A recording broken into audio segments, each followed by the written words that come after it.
رمضان پاکستان اللہ کا احسان ہے، رمضان پاکستان۔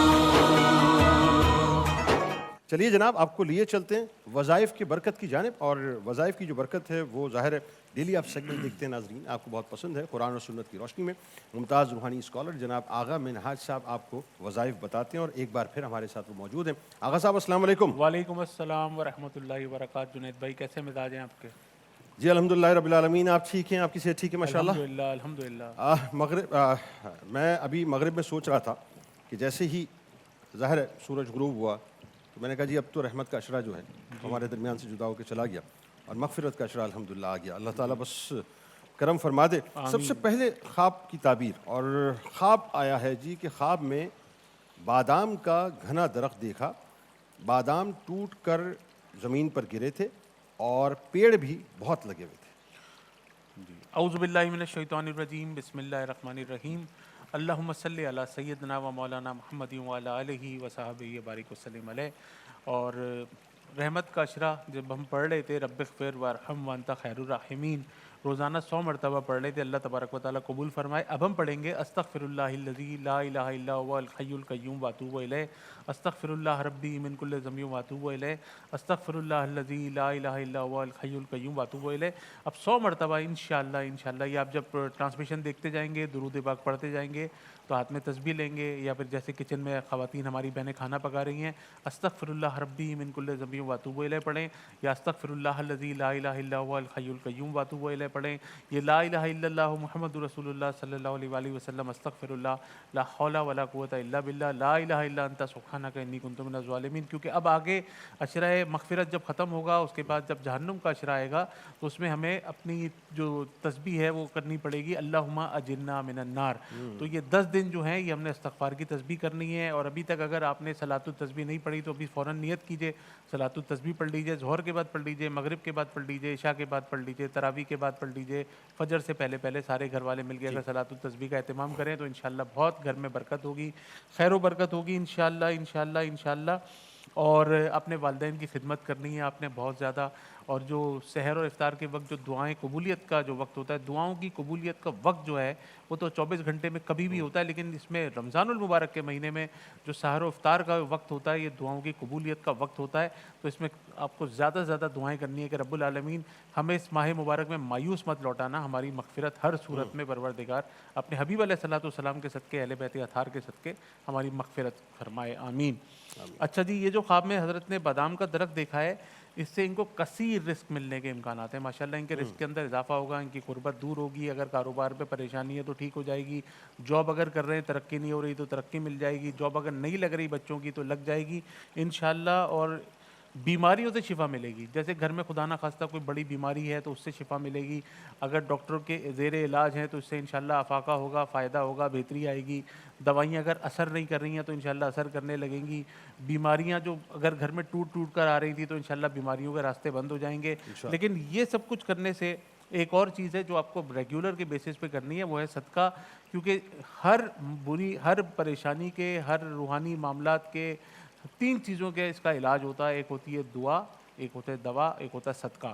جب بھی انسان کی زندگی میں کوئی پریشانی آتی ہے تو سب سے پہلے وہ اللہ تبارک و تعالیٰ سے گڑ گڑا کے دعا کرتا ہے، اس کے بعد وہ دوا کرتا ہے، اور اس کے بعد صدقہ کرتا ہے۔ تو صدقہ ضرور کیجئے روزانہ، کم سے کم پوری زندگی اپنے پلو سے، اپنے پہلو سے اس بات کو باندھ دیجئے کہ آپ نے روزانہ ایک بھوکے کو صدقے کا کھانا کھلانا ہے۔ اگر اللہ تبارک و تعالیٰ نے مزید آپ کو رزق عطا فرمایا ہے تو کم سے کم مہینے میں ایک گھر پہ آپ نے راشن پہنچانا ہے، تو اللہ تبارک و تعالیٰ کا کرم ہوگا، خواب کی تعبیر الحمدللہ بہت زیادہ بہتر ہے، کثرت مال انشاءاللہ آپ کی زندگی میں آئے گا۔ جی جنید بھائی انشاءاللہ۔ دوسرا آغا صاحب سوال آیا ہے کہ فالج ہو گیا ہے دائیں جانب، اس حوالے سے وظائف پوچھتے ہیں کہ وظائف کیا ہونے چاہیے؟ جی بالکل، انشاءاللہ فالج کے وظیفے بھی بتائیں گے، اس کا علاج بھی بتائیں گے، لیکن ہر بندہ، ہمارے اس وقت کراچی میں، بالکل پاکستان میں اس جو 2026 کا جو اس وقت ٹرینڈ ہے اس کے اندر فالج تیزی سے ہو رہا ہے۔ یہ کیوں ہو رہا ہے دائیں جانب یا بائیں جانب؟ اب اس کا ماشاءاللہ علاج بھی نکل آیا ہے کہ خدا نہ خواستہ اگر کسی کو فالج ہو تو وہ 24 گھنٹے کے، بلکہ شروع کے 5-6 گھنٹے کے اندر اگر کسی بڑے اچھے ہاسپٹل میں پہنچ جاتا ہے تو اس کے دماغ میں جس جگہ پہ جیسے دل کی شریانیں بند ہو جاتی ہیں تو جس سے ہارٹ اٹیک آتا ہے. اسی طرح برین کی شریانیں کہیں بند ہوتی ہیں پورے جسم میں, کہیں کوئی ایک گوشت کا لوتھڑا جس کو کلاٹ کہتے ہیں وہ آگے گزر جاتا ہے, جس کی وجہ سے انسان کا دایاں یا بایاں حصہ جو ہے وہ پیرالائسس ہو جاتا ہے, پیرالائزڈ ہو جاتا ہے, فالج ہو جاتا ہے, مفلوج ہو جاتا ہے. تو اگر وہ اس معاملے کے ہونے کے 5-6 گھنٹے کے اندر اگر اس کے نصیب میں شفا ہے تو کسی اچھے اسپتال میں پہنچ جاتا ہے, تو وہ اسٹنٹ بھی اس کو ڈال دیتے ہیں. تو الحمدللہ یہ بہت بڑا مسئلہ اب حل ہو چکا ہے. لیکن ہمیں فالج خدا نہ خواستہ ہو کیوں یا ہوتا کیوں ہے؟ مرغن غذائیں کھانے سے, کثرت سے تمباکو نوشی کرنے سے, ورزش نہ کرنے سے, اور جو کولیسٹرول کا ٹیسٹ ہے نہ کرانے سے. کیونکہ میں جس طرح بار بار کہتا ہوں نا, بلڈ پریشر کو مانیٹر کرنا اپنے گھر میں جس طرح فرض اور واجبات ہے نا, اس طرح اپنے گھر میں آپ نے اپنے شوگر کو, اپنے بلڈ پریشر کو مانیٹر کرنے کے لیے اپریٹس لا کے گھر میں رکھنا ہے. ہر 3 مہینے کے اندر اپنا کولیسٹرول کا ٹیسٹ کرانا ہے. آپ کا کولیسٹرول کہاں سے کہاں نکلتا چلا جاتا ہے ہمیں نہیں پتا. ہم بلڈ پریشر کے کب مریض ہو جاتے ہیں ہمیں نہیں پتا. ہماری زندگی میں ذیابیطس جیسی سائلنٹ اینیمی کی بیماری کب داخل ہو جاتی ہے ہمیں نہیں پتا. ہم صرف ایک ہی کام کر رہے ہوتے ہیں, بس کھا رہے ہوتے ہیں کھا رہے ہوتے ہیں اور کھا رہے ہوتے ہیں, جس سے ہمارا جسم کہیں سے کہیں نکل جاتا ہے. اور جسم کا خیال رکھنا, اپنی صحت کا خیال رکھنا, یہ ہمارے اوپر فرض ہے. تو یہ خدا نہ خواستہ اگر کسی کو یہ مرض ہو جاتا ہے تو پھر اس کو بلڈ تھنر دیا جاتا ہے, اس کو ایسی دوائیاں, ایسی ادویات دی جاتی ہیں جس سے اس کے جسم کے جو اندر جو خون ہے اس کا گاڑھا ہونے سے بچائیں. تو کیوں نہ ہم اپنے خون کو گاڑھا ہونے سے پہلے بچا لیں؟ کیوں نہ ہم حضور علیہ الصلوۃ والسلام کی حدیث مبارکہ کے مفہوم کے مطابق جب کھانا کھاؤ تو اس کے 3 حصے کرو, ایک حصہ ہوا کا, ایک حصہ کھانے کا, ایک حصہ پانی کا. ایسا کیوں نہ کر لیں؟ اس کو ترتیب آگے پیچھے, لیکن پہلے اس کے 3 حصے کیوں نہ کر لیں؟ ہم روزانہ اتنا بھوک سے کم کھانا کیوں نہ کھائیں؟ ایک گاؤں کے اندر ایک حکیم صاحب گئے اور بہت دنوں تک ان کے پاس کوئی بیمار ہو کر نہیں آیا. تو اس علاقے میں ایک اور حکیم صاحب بیٹھے ہوئے تھے, وہ ان کے پاس ایسے ہی پوچھنے کے لیے آ گئے, بھائی کیا احوال ہے؟ کہنے لگے جب سے آئے ہوں فارغ ہوں. کہنے لگے اس علاقے میں لوگ بیمار نہیں ہوتے, میں بھی بہت عرصے سے فارغ ہوں. کہنے لگے وجہ؟ کہنے لگے یہاں کے لوگ کھانا اس وقت کھاتے ہیں جب شدید بھوک لگتی ہے, اور جب یہ کھانا ابھی بھوک مٹتی نہیں ہے کہ یہ کھانا چھوڑ دیتے ہیں. اب ان کو دیکھ کے ہم اپنا اگر حساب کتاب کرنا شروع کر دیں تو ہم اس وقت تک کھاتے ہیں جب تک ہم تھک نہ جائیں. تو یہ اس طرح معاملات جو ہیں وہ فالج کی طرف جاتے ہیں, بلڈ پریشر ہائی کی طرف جاتے ہیں, کولیسٹرول بگڑ جاتا ہے اس کی طرف جاتے ہیں, پھر آخر میں فالج کی طرف جاتے ہیں. پھر زندگی بھر پھر فزیو تھراپی کرانی پڑتی ہے. اور جو فالج ایک دفعہ ہو گیا, یہ فالج انسان کے دماغ پر ہوتا ہے, دماغ کی کچھ رگوں کے اوپر ہوتا ہے جہاں سے وہ پورے جسم کو کنٹرول کرتی ہیں. کسی کی زبان پہ فالج ہوتا ہے, کسی کے چہرے کے اوپر لقوہ ہو جاتا ہے, کسی کے سیدھے ہاتھ پہ, کسی کے الٹے ہاتھ پہ. بہت سارے لوگ کبھی زندگی میں اس کو صحیح نہیں کر سکتے.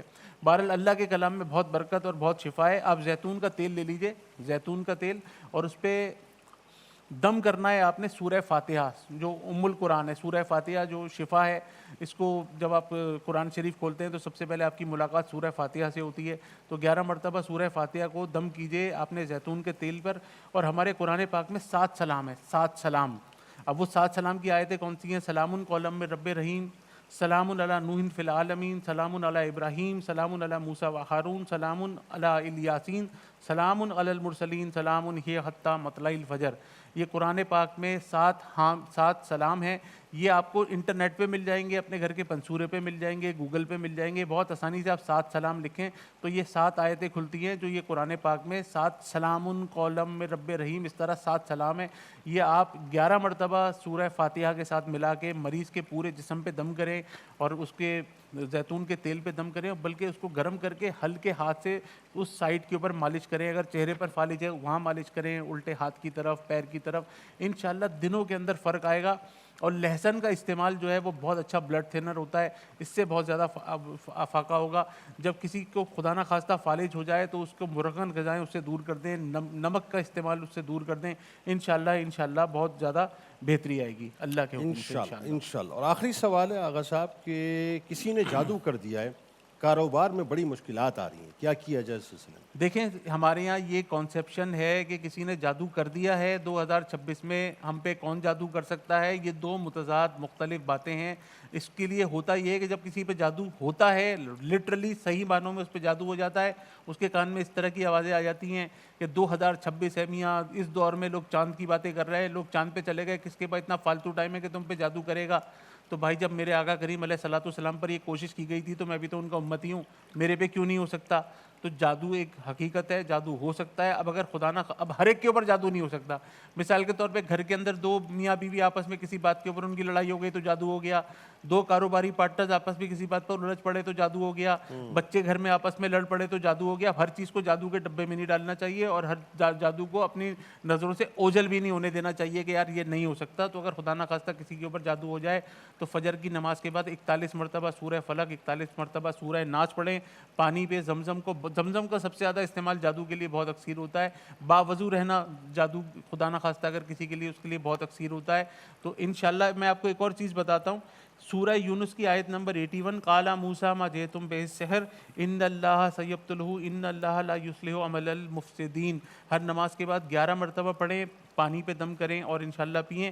اور آپ کی اجازت ہو تو ایک نسخہ بتا دوں میں.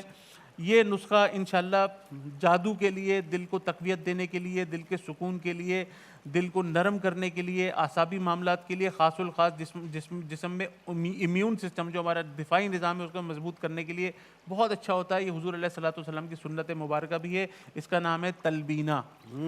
جب آپ, اب اس کا استعمال کا طریقہ میں آپ کو سمجھا دیتا ہوں. دودھ کو ابالنا ہے پہلے. اب آپ کو کتنا تلبینہ بنانا ہے, مثال کے طور پہ آپ نے 1 پاؤ تلبینہ بنانا ہے تو 1 پاؤ دودھ کو ابالنا ہے آپ نے سب سے پہلے. اچھا, اس کے اندر آپ ڈالیں گے 2 چمچ جو کا آٹا. یہ بھی حضور علیہ الصلوۃ والسلام کی سنت مبارکہ ہے, جو کا آٹا استعمال کرنا.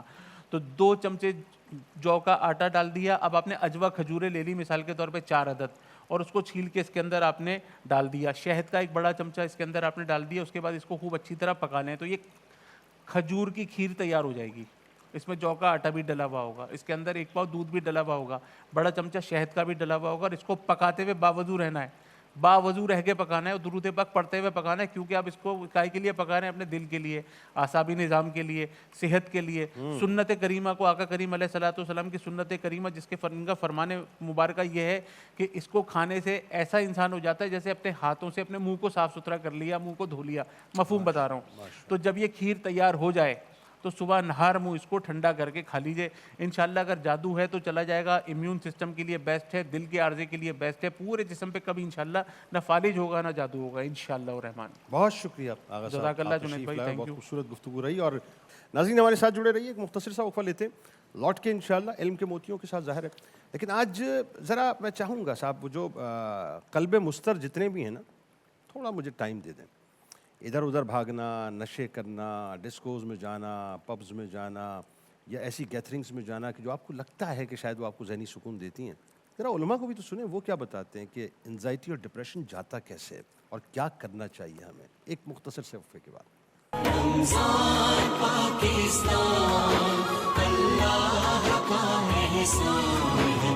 رمضان پاکستان